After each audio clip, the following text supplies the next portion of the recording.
Good evening, everyone, and welcome to another session of Hashtag Master Talk, an initiative to bring you closer to the financial markets through its experts. At the outset, I would also like to thank all our clients for actively participating in our previous editions and for sending us appreciation for this outreach initiative. So, having covered fixed income and equities in depth, it was only natural for us to switch focus onto other and specific segments of the investment bouquet. In fact, we have also received a lot of requests from our clients on the same, and one such popular request was to have an in-depth session on arbitrage funds. Hence, our speaker for today is Mr. Sailesh Jain, Fund Manager, Tata Arbitrage Fund. He also manages the derivatives strategy for Balanced Advantage and Multi-Asset Opportunities funds at the AMC. Sailesh has a total industry experience of over 16 years and has been with Tata AMC since November 18. Sailesh started his career at Refco SIFI Securities as a fundamental and derivative analyst, worked as a fund manager at Lotus India Mutual Fund, and also headed the derivatives desk at IIFL. His previous stint was at IDFC Securities Limited, where he was handling the institutional derivatives desk. Before I hand over to Shailesh, I would like to remind all of you to click on the Q&A tab on your screens and post in your questions. We will try to have all of them answered during the course of this discussion. With that, I would like to hand over to Shailesh. Thanks. Hi, good afternoon, everyone. And before we start the call, I request and I pray that I hope everybody in your home is safe and sound and healthy. Uh, and I think we still have a long way to go to fight this virus. So I request everybody to stay at home as far as possible. So we've been there from home from last 2 months now. We've been working from home, and it seems we are okay. We're doing okay in this. Uh, okay.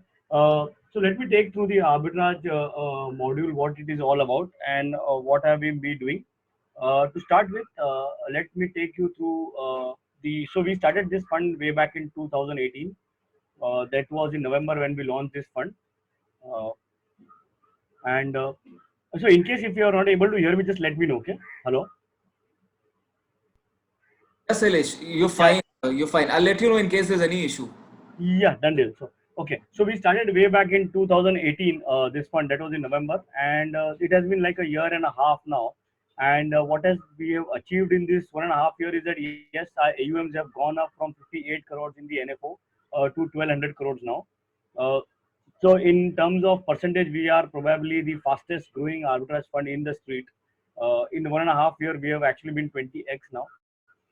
In terms of return, we have been the best performing fund from 1.5 year. Our rank has been number one now for 1.5 year.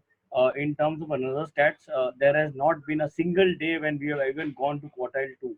So we have been like 100% of the time we have been in quartile one now. So these are the few things which has pulled investors to our fund, and that has been the laurel. Now coming back to an arbitrage fund, yes, arbitrage fund is probably the safest equity product available in the market now. It is as safe as a liquid fund, and in terms of return, this is actually a tax efficient fund because it's an equity fund, and there is always a rough advantage to this fund versus a liquid fund.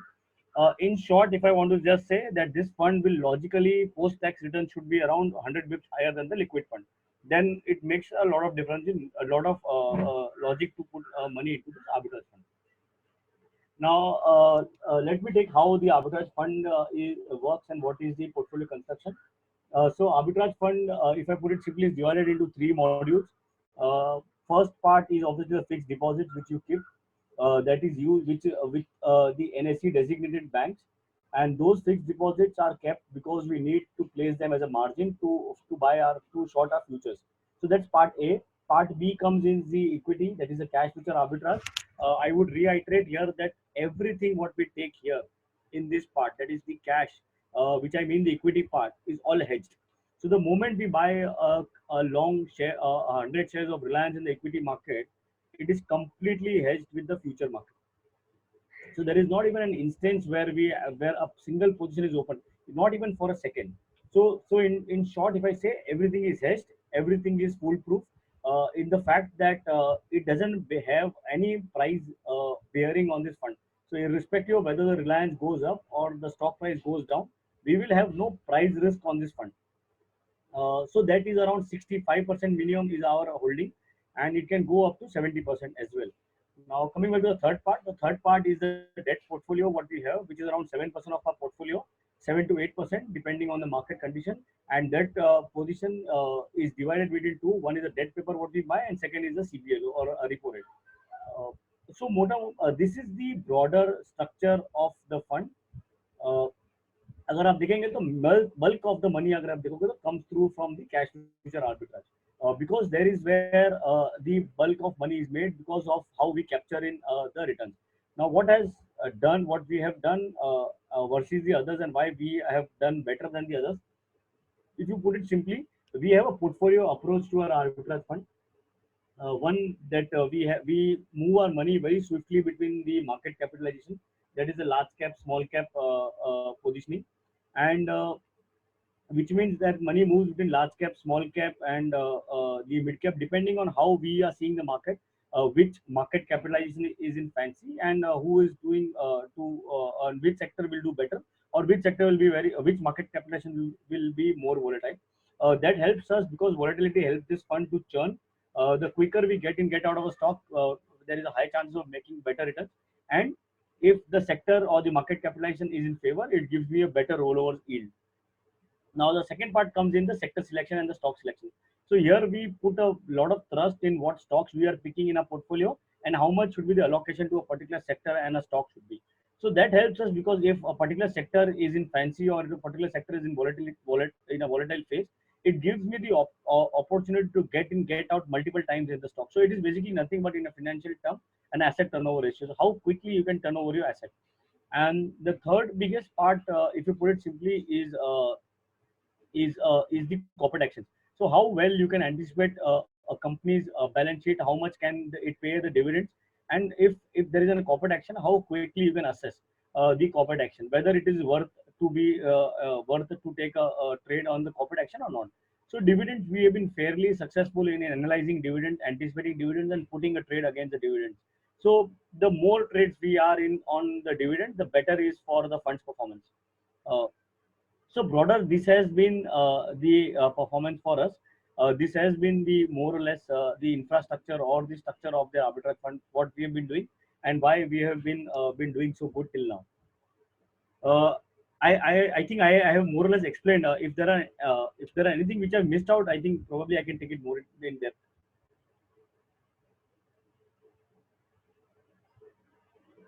Hello. Yes, Elish. Yeah, so I have more or less explained the concept very concept to what I can do. In case you want me to take something in depth, I can take something in depth more Yeah, so Sailesh, what I would suggest is for a layman, if you can just break up the portfolio that typically an arbitrage fund holds. If you could just explain the different holdings that you have. So one is obviously your cash and whatever cash arbitrage, cash and futures that you trade in. Then the other, whether you have corporate FDs or you have CBLOs or whatever is that. If you could just explain a little more in detail, because we have Yes. a lot of team members and clients who would want to know more about how they operate, and then maybe Yes. we'll take up some question and answers also. Okay, so FDs are kept in the NSE designated banks. NSE releases a list of banks, and those are the only banks where you can keep FDs now. So that NSE has its own risk parameters for selecting a bank. Internally, we have a risk parameter where we will select once whatever NSE releases a list. Within that list, which are the banks which we can deploy. And the third risk control comes from the clearing member who also has a risk control in terms of the FDs which he will take from a particular bank. So that's part A.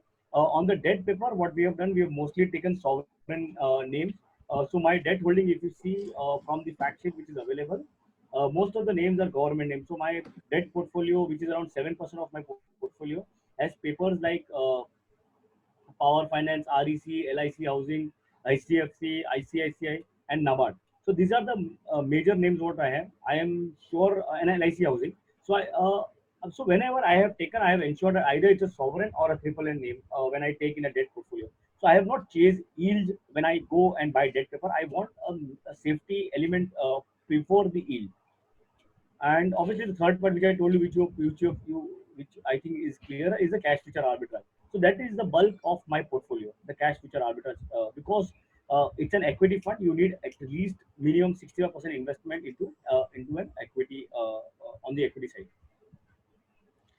So, also, can you elaborate a bit on the risk involved in an arbitrage investment, if any? So I could personally tell you the biggest risk what can come in an arbitrage fund, the cash future arbitrage or the cash future position, which is the bulk of the position, has virtually no risk.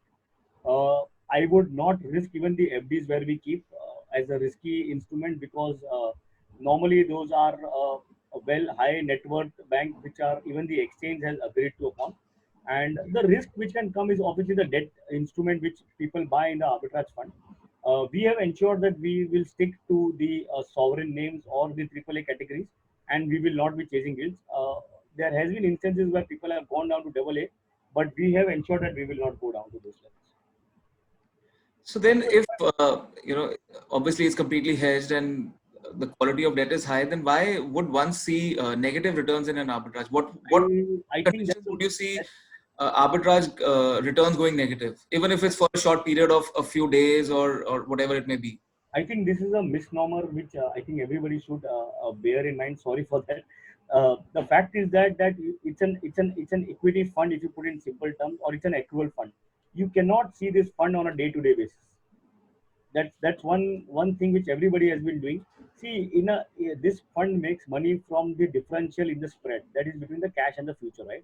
So your spreads can vary during the month. Reason being that if there is a high demand in the future market, you will buy the futures, the premium may go up. If there is a high sell-off in the future market, the premiums may contract. So that actually gives you an opportunity to the month when what I'm saying is that how quickly we churn in, churn out is actually the premium movement which helps us. So if the premium shrinks during the month, we actually exit the position. If the premium expands, we actually get in the position. So you should actually not look this fund from a day-to-day perspective. Yes, the returns can go negative on a day-to-day basis, but I can assure you with the fact that if your money is deployed for 60 days, okay, a rolling period, you will not have a negative return on the fund. And what's typically the basket of stocks that you do the cash future arbitrage in? So there are 144 stocks which are on the FNO. That's my universe. Hmm. I generally don't like to invest in stocks which are extremely volatile like Idea or Yes Bank. But again, that all still depends on how I am looking on that particular stock. But yes, if I put in a simple term, 144 stocks or 145 stocks on the FNO are my universe. So, we've also come across, various stocks wherein we've heard that usually it benefits clients if they invest in the first week or so in an arbitrage than investing in the third or fourth week. Is that true? And if yes, why so? Okay, so it was logically, see, I think considering the current scenario, there is not a bad time for investment, not a good time investment Hmm. on any particular day because the Nifty movement is now close to 2% every day. Right. I mean, which is obnoxious. I mean, on a portfolio, a 2% move on Nifty is obnoxious. Uh, Earlier, what I believed was that a week before the expiry was logically a good time to invest, not from the return per se, but from the liquidity per se.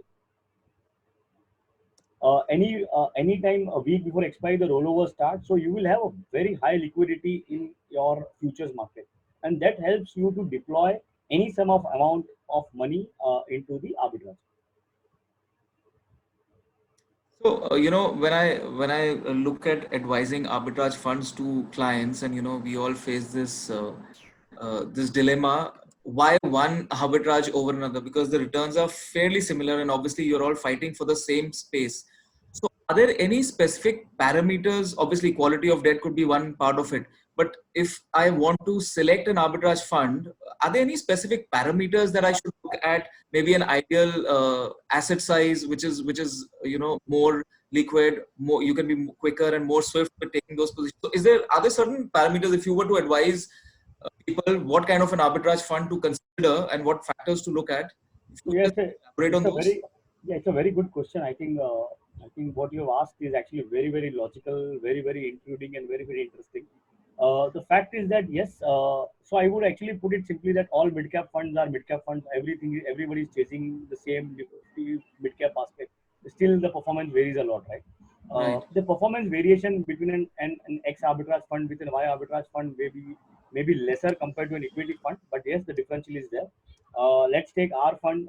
If you really see the regular plan, as we are the top of the charts, I can actually tell you what is the differential, and you will be amazed.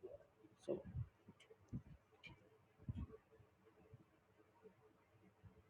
let's take from the 1 year perspective. If I take my fund as a 1 year perspective, my fund has generated a return of close to 6.41. Okay, Right. that is today's, right? I'm just taking today's value research. Yeah. Whereas the average category is at 5.85. So that's a differential of around 60 bips now Right. versus the average. Now, if I take the worst performing fund, the worst performing fund return is 4.63. So that's a difference of 2% now. A Right. 2% differential between an arbitrage fund from the top to the bottom. That's the skew. And around 60 bips from the average. I believe those are pretty substantial numbers.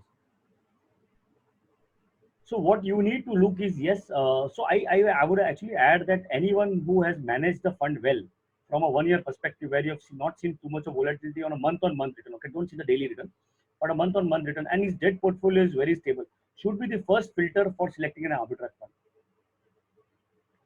That's part A. Part B, smaller AUMs, anyways, being very honest, actually helps the arbitrage fund because the churn or the asset turnover ratio, which I told you, is actually swifter in a smaller fund than a larger fund.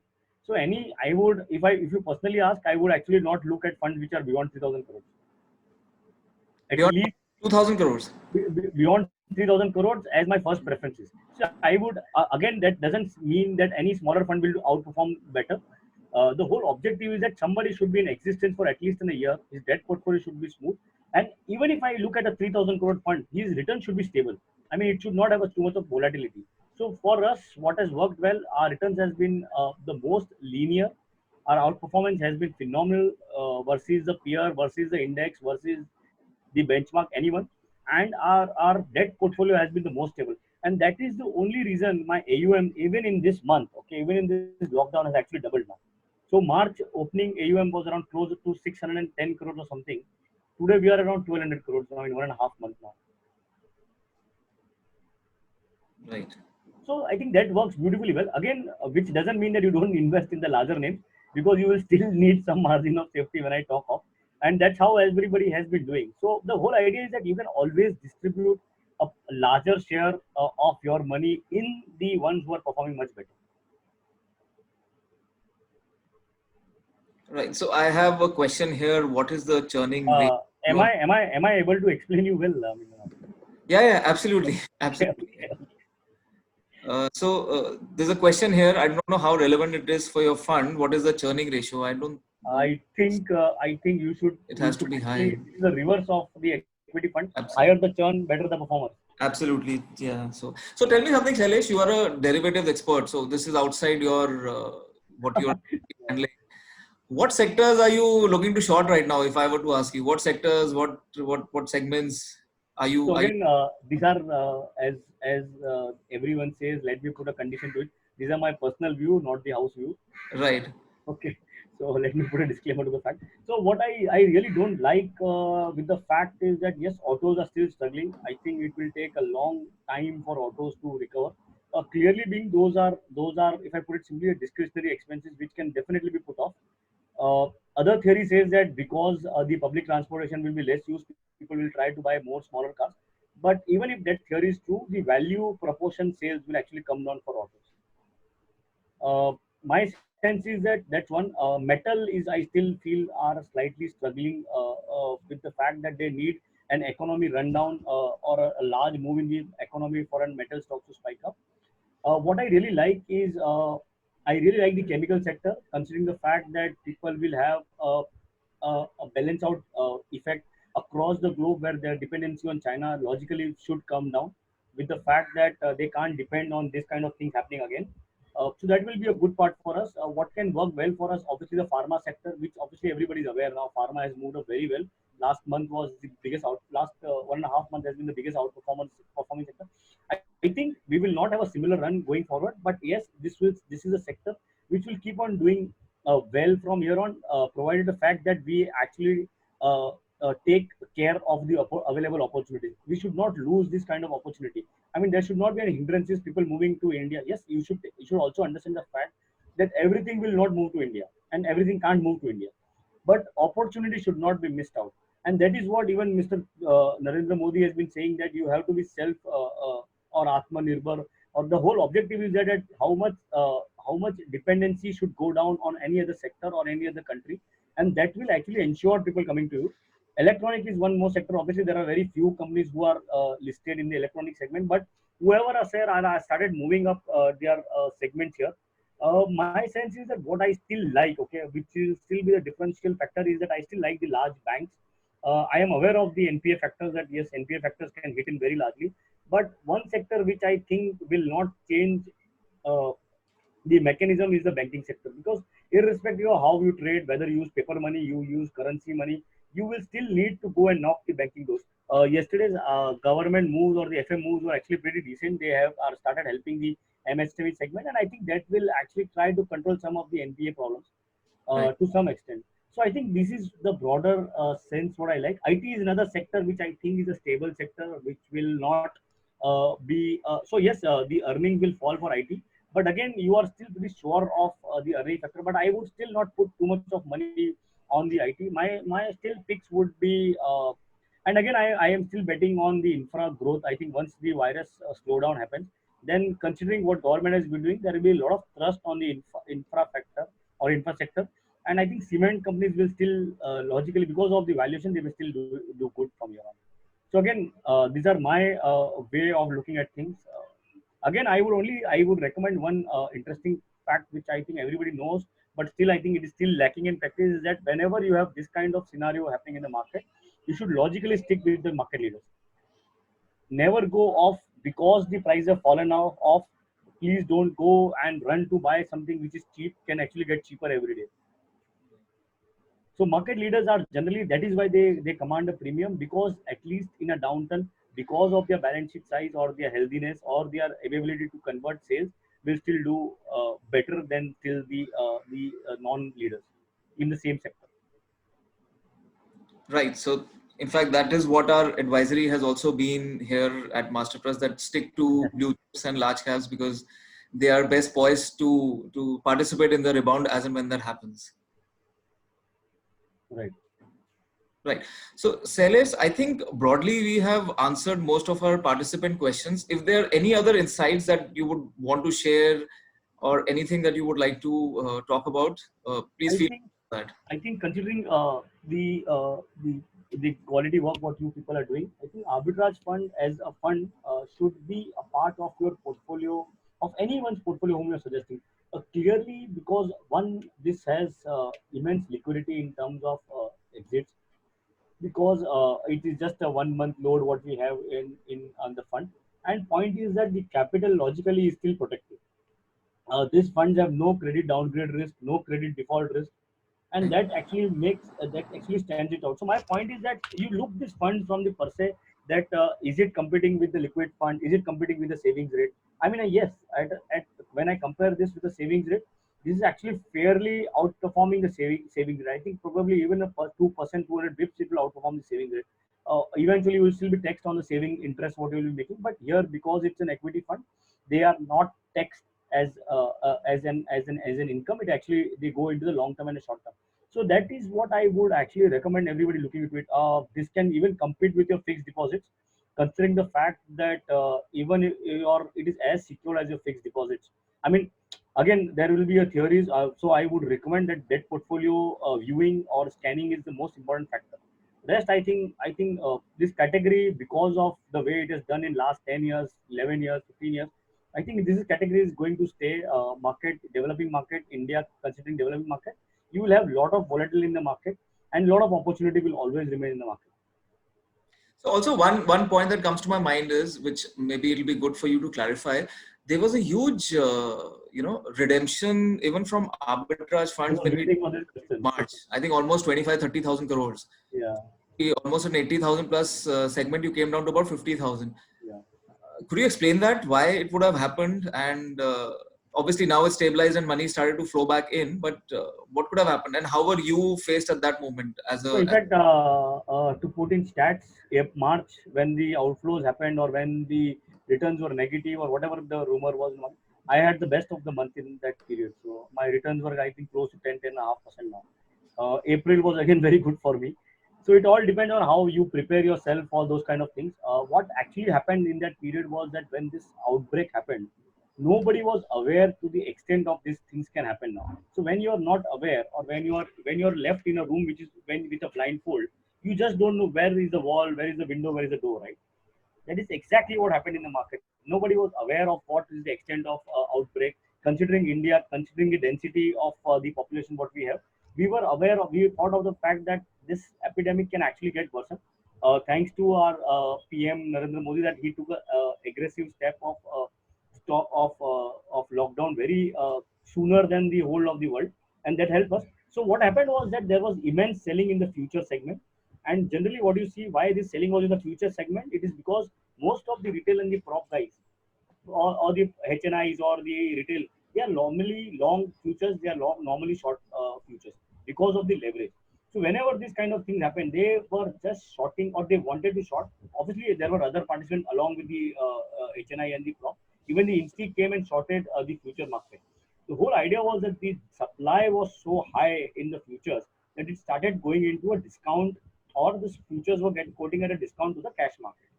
And that is why the fear on the market started happening, that any fresh money which comes in the arbitrage at that point in time will be yielding a negative return. Because when your futures are at a discount, you actually can't, your spread is negative, which means you can't make money on the cash long short future segment. And that happened for a week. In fact, we were the first fund in the industry to stop taking subscription. When this started happening, we were running at an extremely high run rate of around 10.5%. And we wanted to ensure that that particular return, whoever investors are there with us, should not suffer when I take fresh investment. So assuming, let's take it that if I'm running at a 10.5% return, and if I take fresh money, which I deploy at a negative rate for that week, that return of the existing investor will get diluted for the new investors, right? Right. Right. So we didn't wanted that to happen, and that is why we stopped subscription for that week. In fact, that was very well appreciated move all across the industry and distributors. And after a week, when we saw these things stabilizing, we actually opened up subscription back, and that is actually, honestly, that has brought us a lot of goodwill. That is the only reason why we've seen such spike in our AUMs versus the industry. Right, Salesh. So, Salesh, I think most of our questions and doubts have been answered. Yeah. One more thing I would add, Yeah, that sure. this fund is actually a very good product in a bull market. It's a good product in a volatile market. Anywhere where we see an extreme selling, okay, what we had seen way back in March, in generally this fund can underperform for that particular period. But I would say that please don't look this fund from 1 month perspective. This is a fund where you need to invest money, stay invested, because you will have 2 months which will be bumper return. Like March and April was bumper for me. I don't know about others, but I can only tell you March I outperformed others by at least 6% in that period. And that's how I was ahead of the market. You will have 2 months where you will have below par return, but your 8 months will be average return. So I'm telling you, as a sum, when you will do this fund as an aggregate, will actually do much better. So, as a fund, you're growing really fast, you know, of AUM, you're collecting, you're garnering good money. What is your ideal size when you would want to stop taking money, or that's So not that's right a now? tough question. I think I will not be in a position to answer, because I think everybody loves money. Everybody wants the UM to grow. Uh, Yeah, but I mean, I honestly, I would not like to answer this question at this point in time. right. Because at one hand we said there's an ideal size of a fund, you know. Yeah, so I think I would only add one thing, that when I was 55 crores to 1200 crores, I have been ranked number one. So I think this, with growing size, I've actually done better. Right. I would think that I would keep doing the way I have been doing, and I think when the time comes when the AUM reaches to a level where it becomes difficult for me, so you should actually appreciate the fact that March, when this thing happened, we were the first one to stop subscription. Nobody likes stopping money. It was a big challenge for me to go and convince the management that we will not take money. And whenever this kind of scenario comes in, when we grow very large, as of now Right. things are very much okay. I'm very much in control. uh, what we are doing, we will keep on doing. And when it grows beyond a size, I will be the first one to go and tell the management that yes, let's not take money. Let us do what we're doing it right. Right. Right, Salesh. So thank you so much for that quick update on arbitrage as a category and specifically about your fund. It is on our recommended list as well. And so we are also fairly comfortable in parking clients' money in arbitrage funds with that kind of a horizon, 2, 3, 4 months. And then as markets stabilize, give us a certain direction, we would want to, accordingly take some action. Sure, So but I would recommend let it be a part of your portfolio always. I mean, sure, maybe the sure. quantum can change, but it needs, because this is one fund which will provide you the stability. Right. Thank you so much for addressing all the questions. For the participants, in case any questions remain unanswered, do reach out to us through your respective RM or through our website. That's www.mastertrust.co.in. We will also have a copy of this video posted on our YouTube channel, so you can revisit or share it. And with that, we would like to conclude this edition of our webcast. Thank you all for tuning in, and see you again soon with another session of hashtag Master Talk. Thanks a lot, and I wish you and your family stay safe and stay healthy. Thanks. Thank you so much, Shailesh. Thanks. Thanks a lot. Take care.